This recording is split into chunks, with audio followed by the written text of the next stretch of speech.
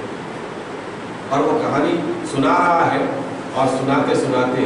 رسول اللہ صلی اللہ علیہ وسلم نے اپنے ہاتھ آگے کی اور کہا کہ وحشی ہاتھ بڑھاؤ اور کلمہ پڑھ لو، میں نے تمہیں معاف کیا۔ یہ لمحہ جو اسے میسر آیا، اس کے اتنے بڑے گناہ کو کہ سید الشہداء کے قتل کرنے والے کو معاف کر دیا گیا، یہ لمحہ سب سے بڑی رحمت کا لمحہ ہوتا ہے۔ اور رمضان میں یا رمضان کے باہر یا رمضان کے اندر کسی کو میسر آ جائے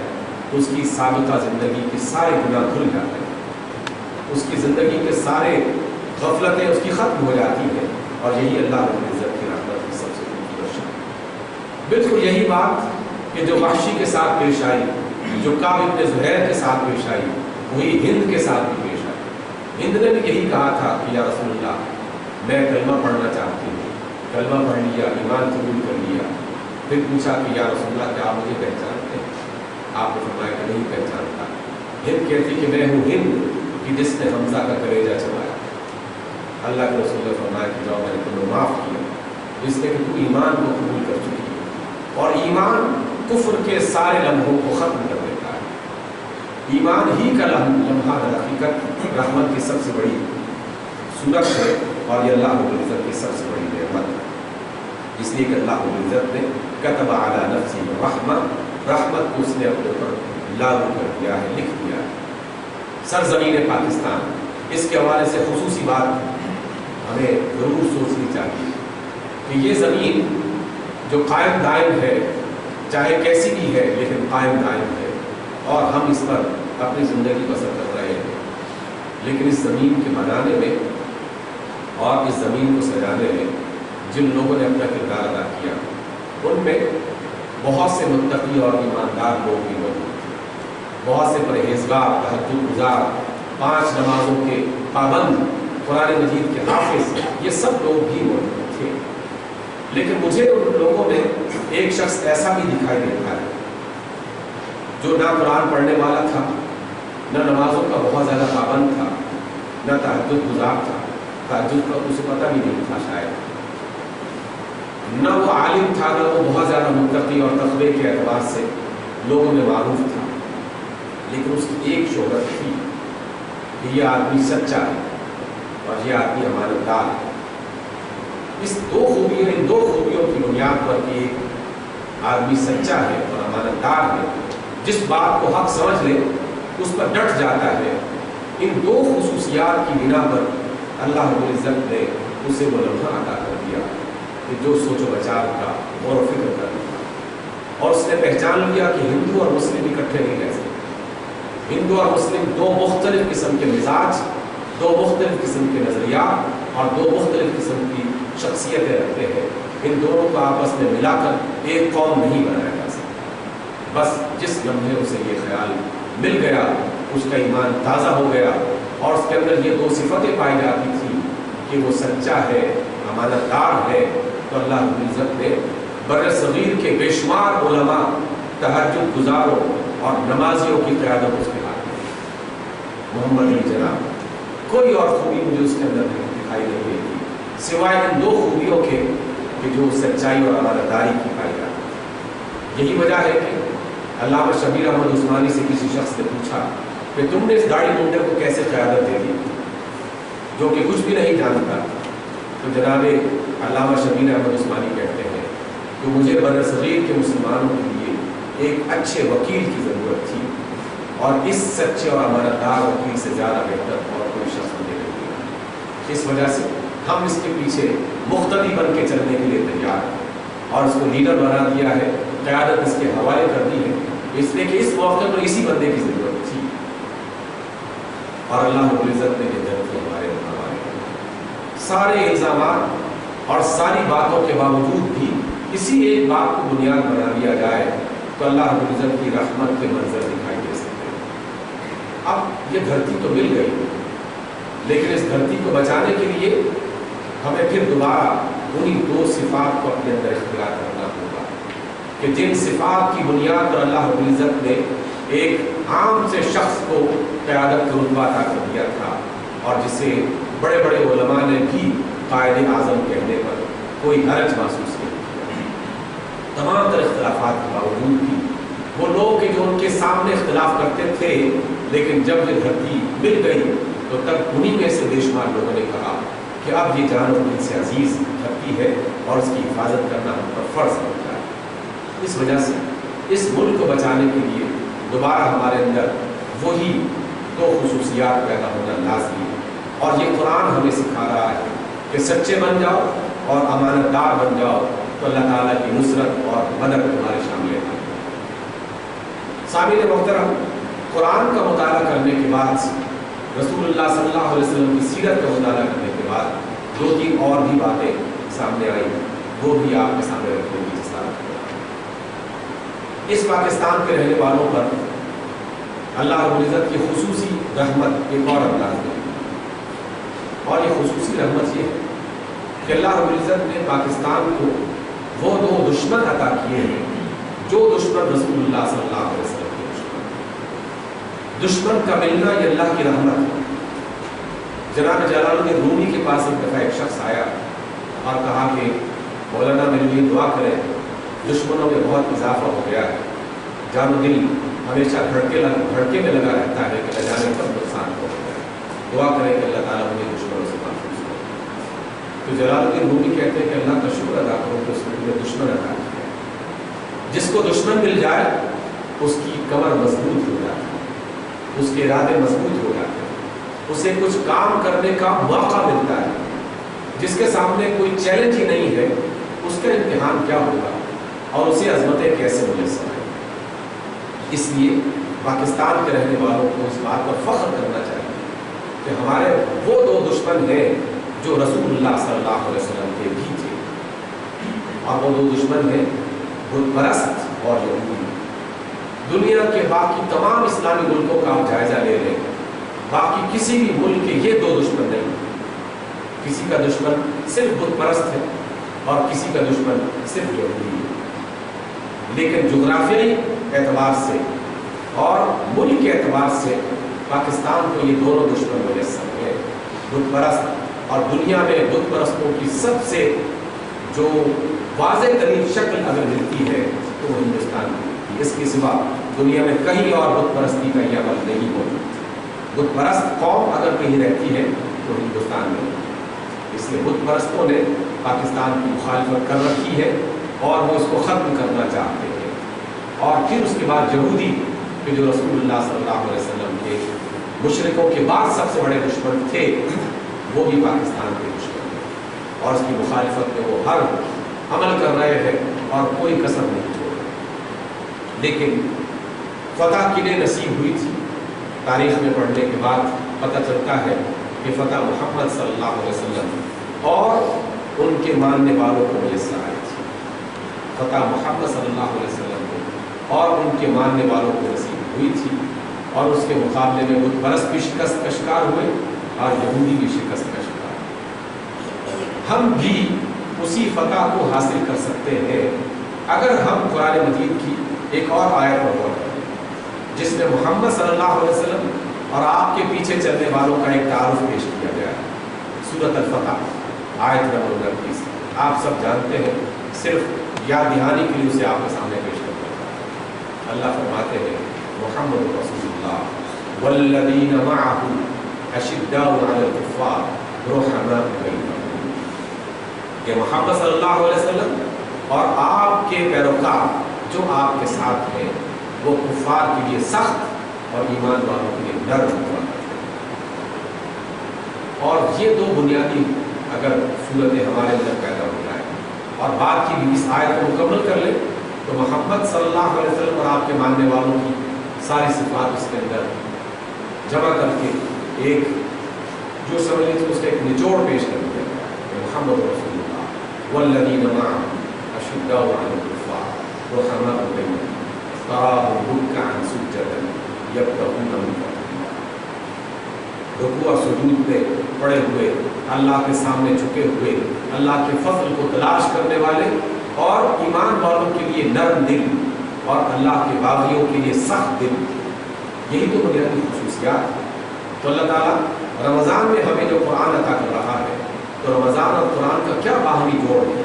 اور اب تو رمضان، قرآن اور 14 اگست جو ہے وہ اکٹھے ہو گئے. اور اگلا آنے والا سال شاید اور بھی زیادہ اہم سال ہوگا کہ جس میں 14 اگست تقریباً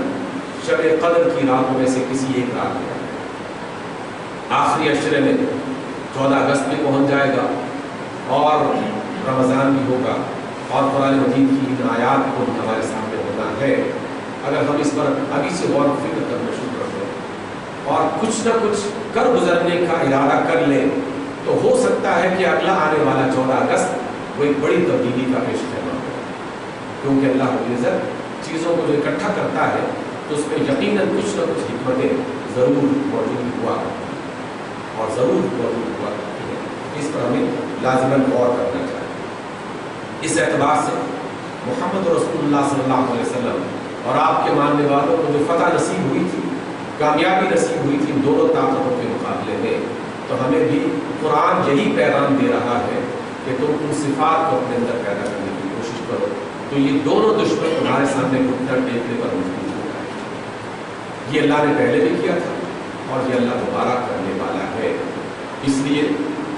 کہ اللہ رب العزت پہلے فیصلہ. ایک اور بات جو قرآن ہی ہمیں بتا رہا ہے اور وہ یہ ہے کہ اللہ کی رحمت کن کے قریب ہے. ان رحمت اللہ قریب من المحسنین، سورۃ الاعراف آیت نمبر 56.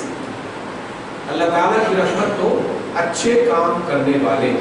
اور کاموں کو اچھے طریقے سے کرنے والوں کے قریب ہے. محسن کے یہ دو معنی ہیں. محسن کا معنی ہے اچھا کام کرنے والا اور کام کو اچھے طریقے سے کرنے والا.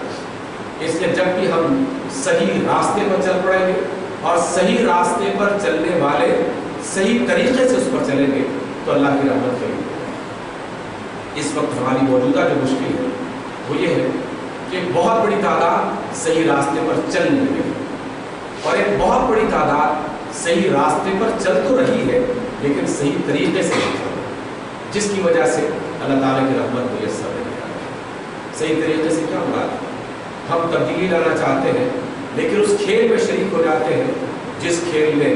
آپ کو جھوٹ بھی بولنا ہے، آپ نے فریب بھی دینا ہے، آپ نے جھوٹے وعدے بھی کرنے ہیں، آپ نے غلط بیانی بھی کرنی ہے. اس لیے کہ اس کھیل میں جیتنے کا یہی ہنر لوگوں کو بتایا گیا، یہی طریقہ بتایا گیا. اس کے سوا اس کھیل میں آپ جیت ہی نہیں سکتے. اس وجہ سے وہ تمام اچھے کام کرنے والے یا اچھے راستے پر چلنے والے اچھے طریقے کو اپنا نہیں رہے. اس کے بارے میں غور و فکر کرتا ہے اور میں خصوصی طور پر یہاں بیٹھے ہوئے احباب اور ان کے توسط سے ان تمام غور و فکر کرنے والے اور اس ملک میں اسلامی انقلاب برپا کرنے والوں کو سوچنے کی یہ بات پہنچانا چاہتا ہوں کہ الیکشنز، انتخابات، سیاسی تبدیلی یقیناً یہ ایک راستہ اچھا ہے. اس لیے کہ یہ راستہ اس وجہ سے اچھا ہے کہ اس سے قیادت تبدیل ہو اور قیادت تبدیل ہو جائے تو گاڑی کا رخ بدل جاتا ہے. ڈرائیور اچھا ہو جائے تو گاڑی منزل مقصود پہ صحیح طریقے سے پہنچ جائے. لیکن اس راستے پر جس طرح ہم چل رہے ہیں وہ چلنے کا طریقہ غالباً ابھی تک درست نہیں ہے. اس پر غور و فکر کی ضرورت ہے کہ کیا اسی طریقے سے کہ جس میں کوئی قانون نہیں، کوئی ضابطہ نہیں، کوئی طریقہ نہیں، غلط، جھوٹ، دغا، فریب سب کچھ جاری ہے اور ہم بھی کچھ کم کچھ زیادہ اسی طرح کے عمل کر کے اس کھیل میں شریک ہو کر یہ سمجھتے ہیں کہ ہم کامیاب ہو جائیں گے اور اللہ کی نصرت اور مدد ہمارے ہاتھ میں آ جائے، ممکن نہیں. اس کے لیے سچائی اور امانت داری یہ ایک بنیاد ہے. جب تک ہم اس کو اپنی ذات کا حصہ نہیں بنائیں گے اور پوری پختہ طریقے سے اس پر عمل نہیں کریں گے اس وقت تک ہم محسنین میں شامل نہیں ہوں گے. اور جب تک ہم محسنین میں شامل نہیں ہوں گے تو اس وقت تک اللہ کی رحمت ہمارے قریب نہیں آئے گی. اس لیے کہ اللہ رب العزت نے یہ فیصلہ فرمایا ہے ان رحمت اللہ قریب من المحسنین، محسنین کے قریب ہی اللہ رب العزت کی رحمت ہوا. قرآن مجید کی ایک اور آیت جو رحمت ہی کے حوالے سے سورۃ الاعراف کی آیت، اللہ تعالیٰ نے خود اس کو بیان کیا ہے. ایک نبی نے دعوت اللہ تعالیٰ کو پکارا اور اسے بلایا اور اسے دعا کی اور کہا کہ وقت لنا فی ہذہ الدنیا